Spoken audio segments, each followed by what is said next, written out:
Ang dami ko nang nakakausap, kahit hindi member ng PMA class of 1988, yung ibang classes, nagsasabi na talagang matino itong si DJ Wilkins Villanueva. So, malaking kamali itong ginawa ng Quadcom na dinitin kaagad. Paano nila madetermine na nagsisinungaling? Ito ang wow trending. Mga dating sundalo, PMA class 1988, 1986 at 1983 gumawa ng manifesto. Nagsama-sama na mga retired na PMA years na kasama ni General Wilkins Villanueva. Galit na sa ginawa ng leader ng rebelde na Alex Bungkayaw Brigade na si Congressman Paduano aka Karapali Luwalhati, na walang alam kundi mang contempt ng resource person. Kanina gumawa ng manifesto ang mga mista ni General Wilkins Villanueva at 62 ang pumirma na mga retiradong PMAers. Sa post sa kanyang Facebook ni Jonard Carlos, sinabi niya na in the past days we witness how an abusive former enemy of the state turned party list representative accused of lying without presenting any evidence, a decorated anti-drug operator and public servant for over 38 years, cited him for contempt and wanted him detained. We cannot allow this to pass and let them continue to dishonor the men and women who selflessly and patriotically serve this country and the Filipino people. I support former PIDEA Director General Wilkins in Villanueva in honor his life. Enough is enough. Don't trade on me. Sa Tagalog pa na wag mo akong tapakan. Dito nga sa post ni Jonard Carlos ay napa-comment si Senador Bato de la Rosa at ito naman ang kanyang sinabi. Pakisama mo na rin ang buong PMA Class 1986 dyan sa manifesto nyo, Kaloy.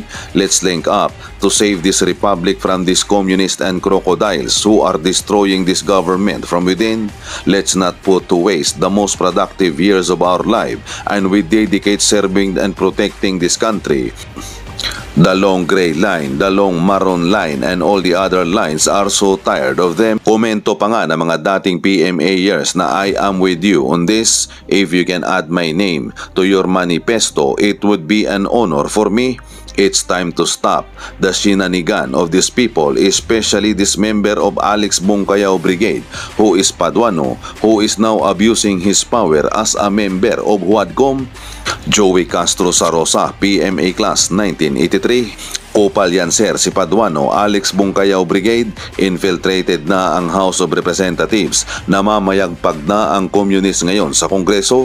Salute and respect to all the men and women who patriotically protect and serve our country previously and present. Sana kumilos na ang lahat, nagka-EDSA na kada Friday, ano pa bang iniintay ng marami? Ang tuluyan tayong palubugin at abusuhin ng gobyerno na ito. Nakakahiyang bansa pag nakulong si DJ Wilkins Villanueva. Biruin mo, communist member and brigade commander Paduano, number 1 enemy of the government, na nagpakulong ng isang men in uniform na nagserbisyo sa taong bayan at nagprotect sa mga sibilyan.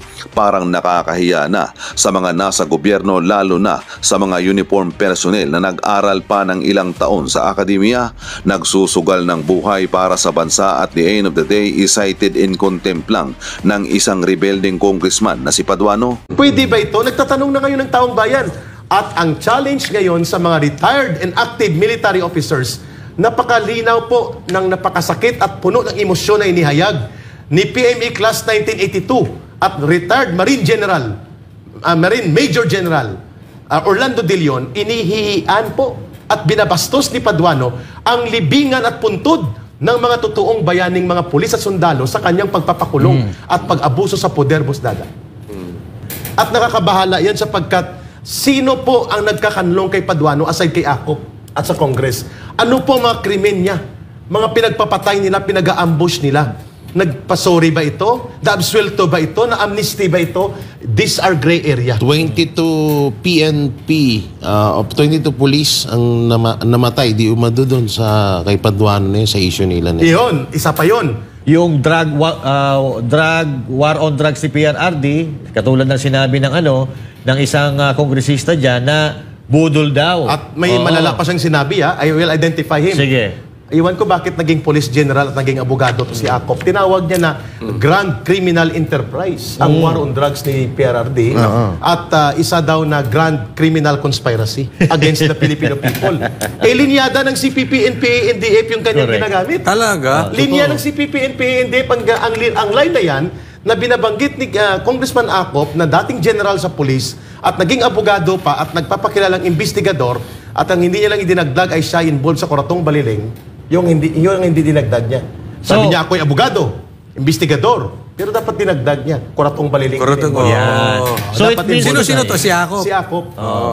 It means to say, Ka Eric, na itong kongreso natin ay infested na ng CBP-NPA. Kasi At- yung mga lumalabas sa bibig ng kahit yung mga dating Yun. pulis, parang ito yung salitain. Propaganda ng mga, line mismo ni Juma mga- Sison yan. Di ba? Ang line na the grand conspiracy of criminal syndicates pretending to be war on drugs at ang pagtawag sa war on drugs ni Pangulong Duterte as the grand criminal enterprise, linyada ng CPP Central Committee yan sa propaganda Correct. na binibitbit ni Akop at pinapalakpakan ng mga hilaw na komunista at ng kanilang mga sabotahero sa pamumuno ni Paduano. Yun. At ginagamit nila ito ngayon sa propaganda para i-malign, pakasamain ang imahin ni Vice President Sara Duterte at ang ligasiya ng decisibo at malakas na pamumuno ni Rodrigo Duterte. Saan ba dati ito si Akop, kay Eric? Si Akop naman, sila ang enablers. Hindi yung sa PNP, Naging CIS, CIDG, CIDG. superintendent, ano to Naging commander ng CIDG,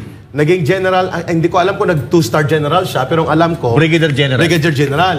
And then siya noon ay nag-resign sa panahon ni Ramos kasi itong Kuratong Baliling, na rub-out case na kanilang niratrat ang mga kriminal na ang may alaga, police din. So para mawala ang mga ebidensya, ang isa dyan senador involved, nagtumatakbo, yung author ng Joint Resolution in House Senate number 10. Kung bakit may liquidation by certification. Parang kilala ko yun, Oo, yung senador. ganito buhok nun. Oh, naniniwala yun. ba kayo? Sige. Mga partner, kayo ba ay naniniwala na kapag ang isang tao ay magaling magbintang, most likely siya yung tinuturo niya yung sarili niya. Totoo Sabi yan. niya, sa tuwing tumuturo ka ng isa, yung tatlong daliri nakaturo din Exactly. sa'yo. Tama. Kayo ba ay naniniwala dyan? Tama ka dyan, Boss Dada. At maganda yung tinura ninyo na binuksan nyo itong talakayan na ito. The real grand conspiracy to destroy the Filipino people and our country's democracy and to abuse the process of democratic institutions ay hindi po ang mga Duterte, kundi ang Kongreso na pinamumunuan ni Martin Romualdez. Yun. And that is the truth.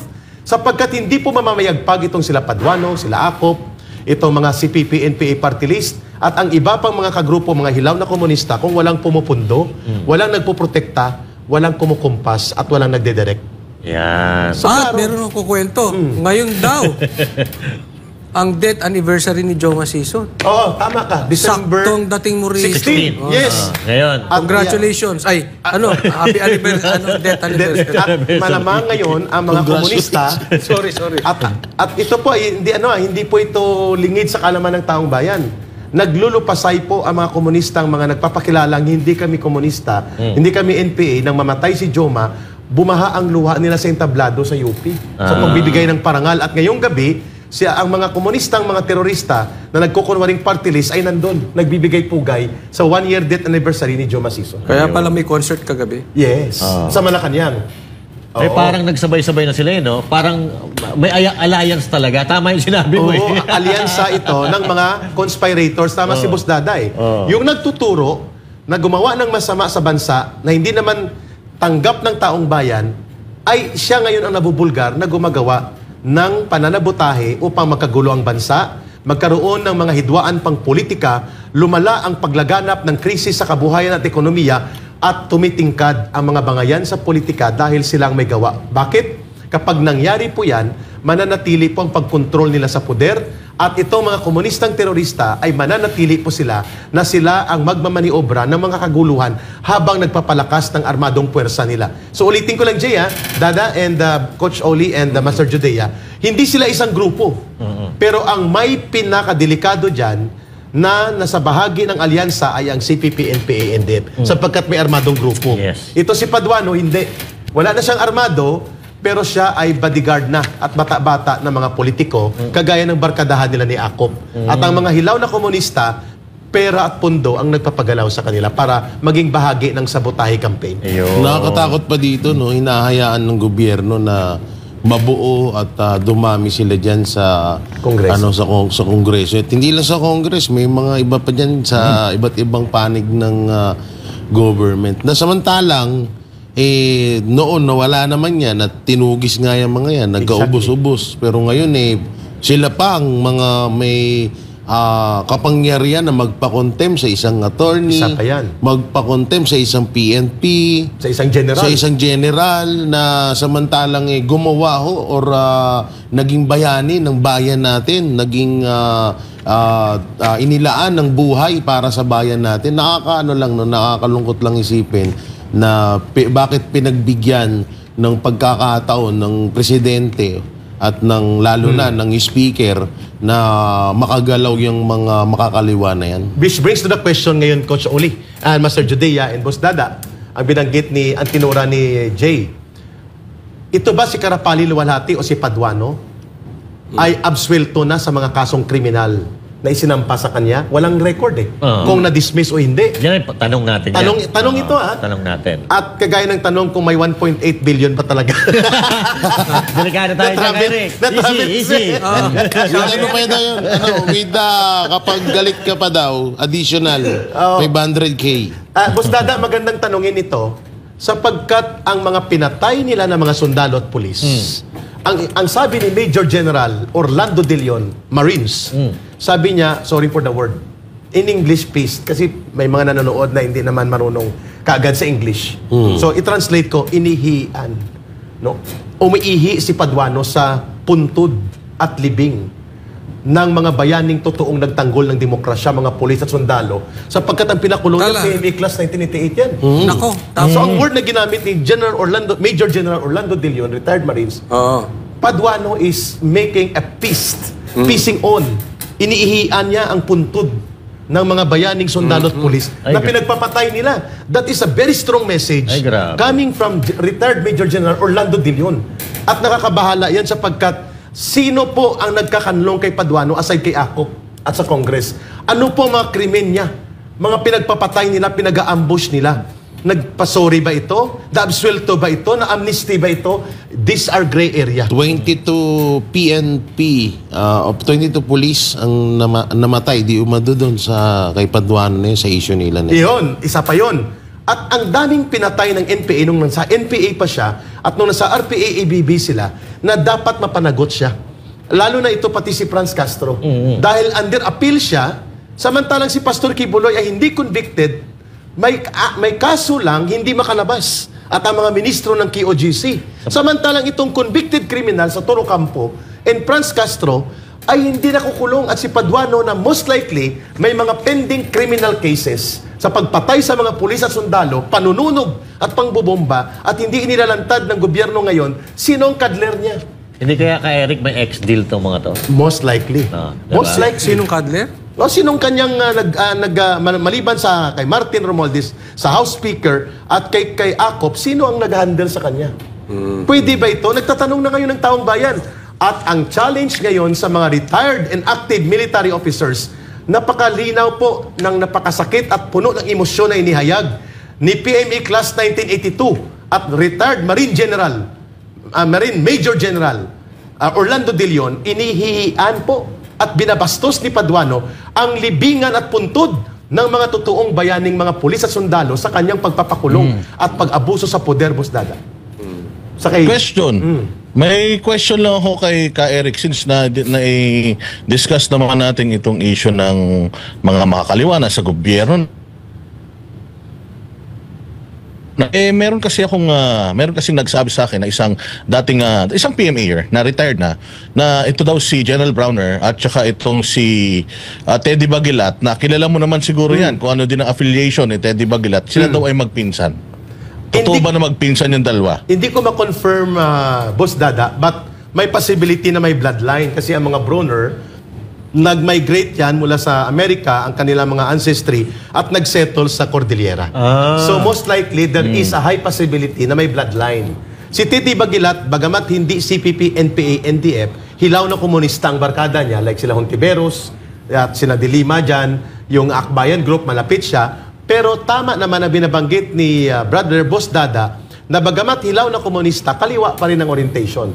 Wala lang silang direktang armado. So is there a possibility na may bloodline connection sa Chief of Staff? There is a possibility. But on the question of professional integrity of the Chief of Staff, ni General Bronner, nasa sa kanya yan para kanyang patunayan na hindi siya maapektuhan ng bloodline or political influence sa mga pamilya na kanyang kalinya sa kanyang bloodline, like itong kung possibility na may connection siya kay former Congressman Teddy Bagilat na isang mga agitator din kalinya ng mga hilaw na komunista, dapat patunayan niya ito. At lalo na pong binabanggit, this is a big challenge for him to speak up as a Chief of Staff. Yes. Ahayaan mo ba na insultuhin ang Philippine Military Academy at ang mga graduates nito ng isang mamamatay tao? Totoo naman mamatay tao ito talaga ang grupo nila Paduano. Diyan din ako nanggaling ang kaibahan naming dalawa. Wala akong kaso na inaharap tungkol dyan at ako po yumakap sa batas at nagpailalim sa gobyerno. Ito hindi malinaw eh. Sino ang nag-handle sa kanya? Aside sa Congress na pinoprotektahan siya at ng kanyang late benefactor at protector na si former Assemblyman or Congressman Danding Kuhangko na wala na ngayon, sino pa sa gobyerno ngayon ni Marcos ang nagpo-protect sa kanya? So, ibig sabihin, kayo legal yung pagbaba Oo, nyo. nagbalik talaga kami.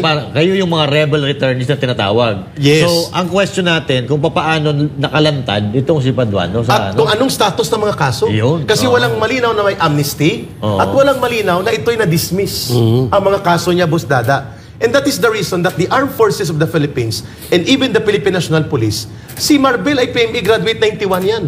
Si General Wilkins, 88, 89, 99, nag-abot pa sila.